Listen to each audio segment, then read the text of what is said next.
Good morning, children. How are you all? I hope you are all fine and enjoying your unexpected holidays. Yes, welcome you all in history class. And your book name is Our Past 2.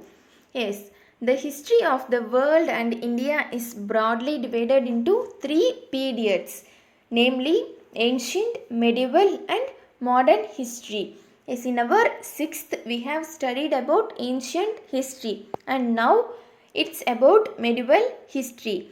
And what is the meaning of history? Is it is the systematic presentation of past events, and whatever we are enjoying the modernity now, there is a past event for it.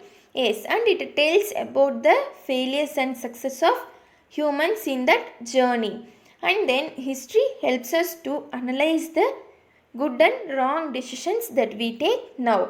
Yes, let's go into our lesson 1, tracing changes through 1000 years. Yes, see the changes that occurs in ancient and medieval period. Yes, that is the period from prehistoric times to 7th century CE. CE means common era. Then they used stone tools for hunting and stitchings. Yes, during ancient period, there were religious beliefs like Hinduism and Buddhism. And Hindus were the rulers of the country. And then they started for trading also. Then look at the changes that occurs in medieval period. It is the period of 8th to 18th century common era. Stone tools were replaced into metal weapons. And then Muslim rulers were the rulers of the country. Major religions were also changed into Islam and Hinduism. Yes, and then foreign rulers came into our country as a traders. Yes, likewise, there were lots of changes during medieval history. We are going to see what are the changes that occurs about 1000 years in this lesson. Yes, look at the content today. We are going to see about 3 changes: use of maps, new and old terminologies, historians and sources. Yes, let's go for the first change, use of maps. Look at your map 1 and 2 in your book. These were the map of India made by Al-Idrishi in 1154 CE and a French cartographer in 1720. Yes, that is 18th century. And what is meant by cartographer? Yes, cartographer is a person who makes map.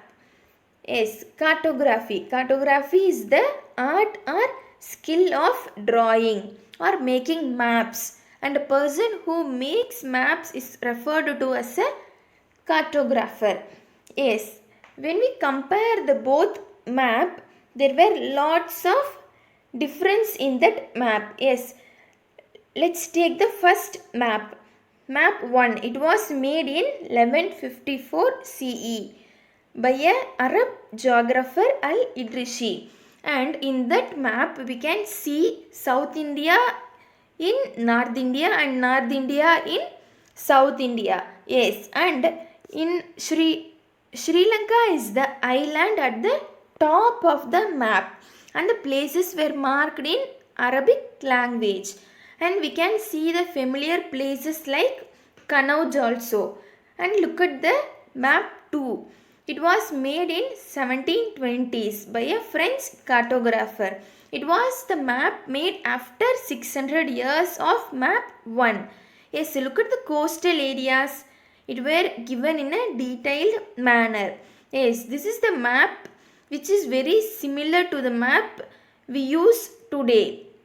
Yes, these maps were used by Europeans, sailors and merchants for trading and for other purposes.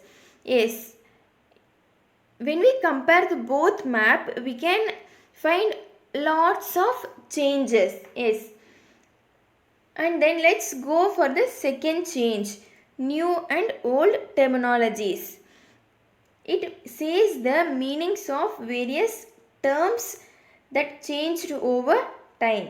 Yes, for example, take the term Hindustan. In 13th century by Minhaj-i-Siraj, he was a Persian chronicler who records the rules of kings and life at the court. Yes, what is meant by chronicler? Chronicles or records of the rule of kings and life at the court.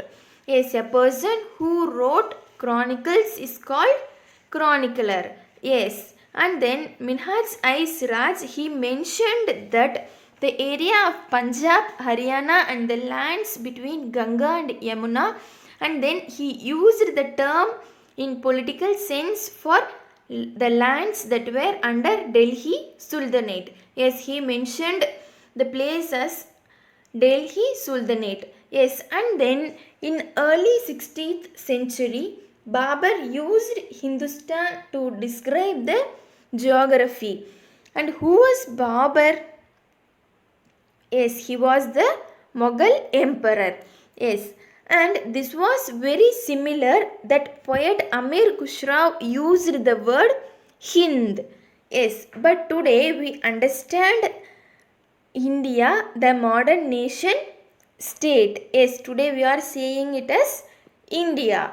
Yes, and one more example for it. The term foreigner has changed over the century. Yes, in past, a stranger who was not a part of a society or culture is called foreigner, and now we are saying it as a, if someone comes from other country than India, we will say them as foreigner.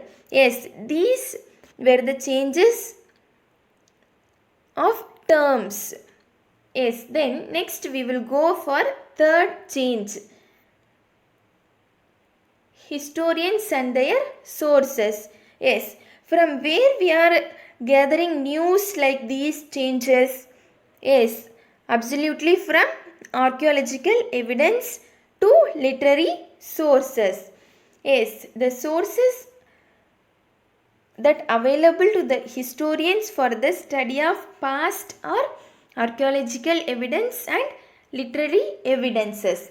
Yes, archaeological evidences like coins, inscriptions, tombs, temples, paintings, and literary evidences like teachings of saints, manuscripts, petitions, judicial records, and holy text or chronicles of rulers.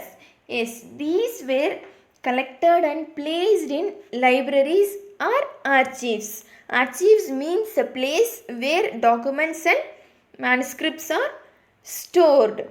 Yes, there were no printing press in those days, so scribes copied manuscripts by their own hand. Yes, what is mean by scribe?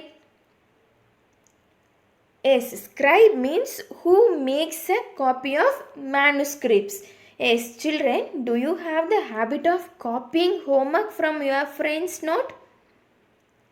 Yes, it is very difficult because sometimes you can't understand your friend's handwriting and your letters may be differ. Likewise, there is small differences between original manuscripts and a copy of it. Yes, that's all children. Note down your homework. Read the given content and find the answers for the given questions below. Who is chronicler? Who is cartographer? Compare map 1 and map 2 and write any 3 points. Give 2 examples for each. Archaeological source and literary source. Yes, in our next class we will see the next remaining changes. Yes, thank you children.